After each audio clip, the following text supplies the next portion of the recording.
Trust and believe that God is out looking for you.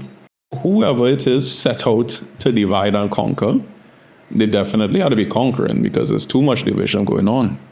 Hi everyone, Angelo here, and it's a 10 Sunday in Ordinary Time. So before I start, I would like to make a recommendation that everybody go over to US Catholic Magazine YouTube channel. And the reason I say that is because they graciously let me do a reflection for them this weekend on this same 10 Sunday in Ordinary Time. And, I appreciate the fact that they have given me such a major platform to be able to share my voice and try to spread Caribbean theology even a little bit further. So, US Catholic, big up yourself. I appreciate you a lot. And everybody who watching here, if you haven't already, I would appreciate if you go over and show them some love too. That's what it's all about, as we'll see here today. So, in this story we have here, there's chapter 3 of Mark. So, Jesus on with his ministry, still the early stages, but on strong all the same. And it had so much people there. They were saying that, well, the words that they use here is there was such a crowd that they couldn't even have a meal. And, the scribes, as usual, the religious leaders, always opposed to Christ. So here they're saying that Beelzebul is in him, saying a demon is in him, basically. And Jesus' family arrives to try to, take him away because they feel him mad. But he looks around at everybody there and he says, "This is my family." And because I like to take a different spin on things all the times, I think my initial understanding of this, I should say, is that seeing such a crowd collected that they couldn't even have a meal, I used to think, well, okay, with so much people there, they couldn't even sit down and eat. And I don't doubt that was the case, especially because, Jesus was still early on in his ministry thing. He's still figuring it out himself. But it also makes you wonder, too, if they couldn't have a meal besides the amount of people there, but because of the type of people that was there, too.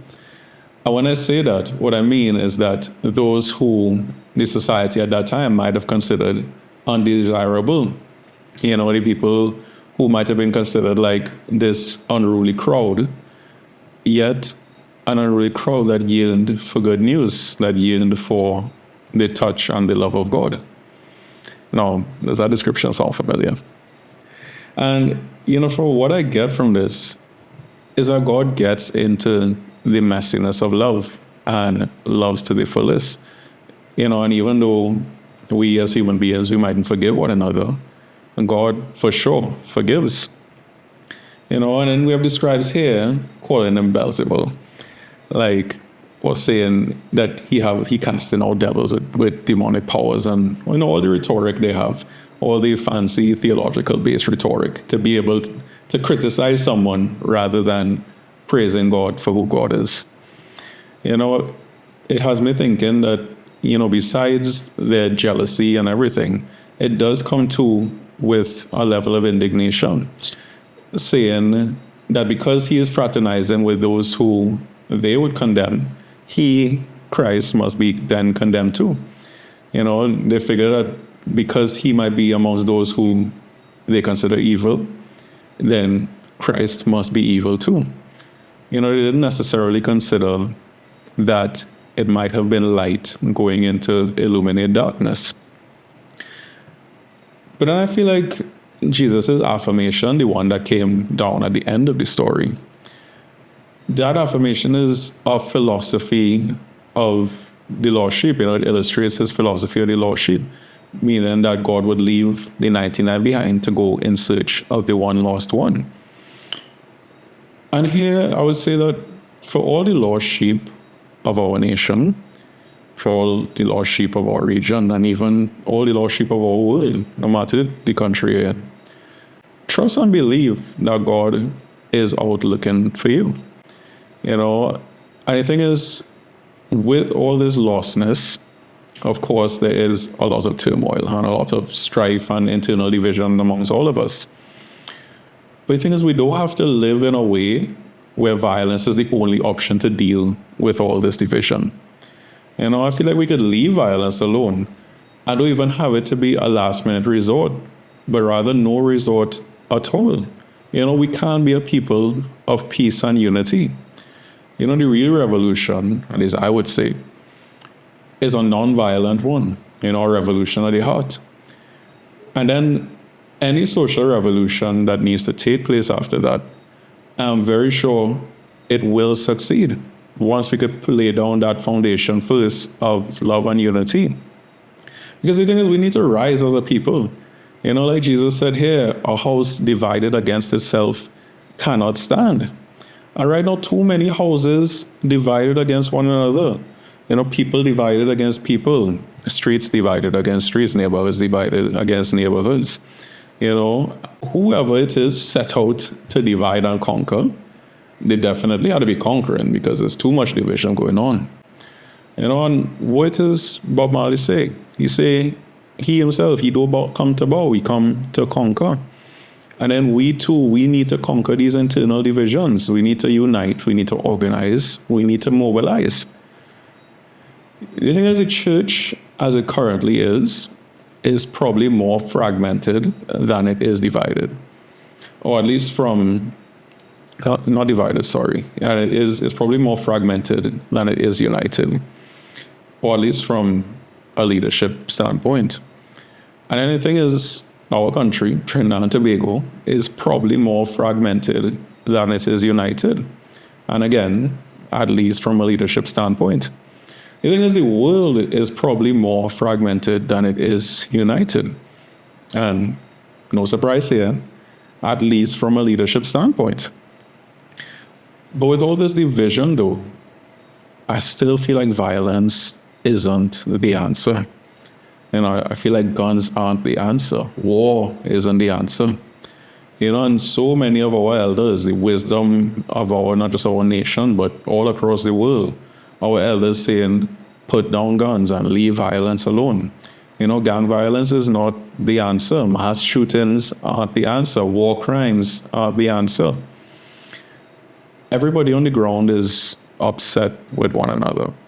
But what I would say is be upset with the system that doesn't help people to thrive. Be upset with a system that legitimizes stealing resources from many for the benefit of few.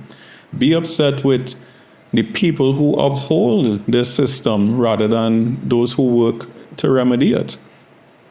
Because the thing is, if we are truly tired of poor leaders and poor systems, why do we continue to vote for them and uphold them? A house divided against itself cannot stand. Christ doesn't only want to do away with our own personal internal divisions.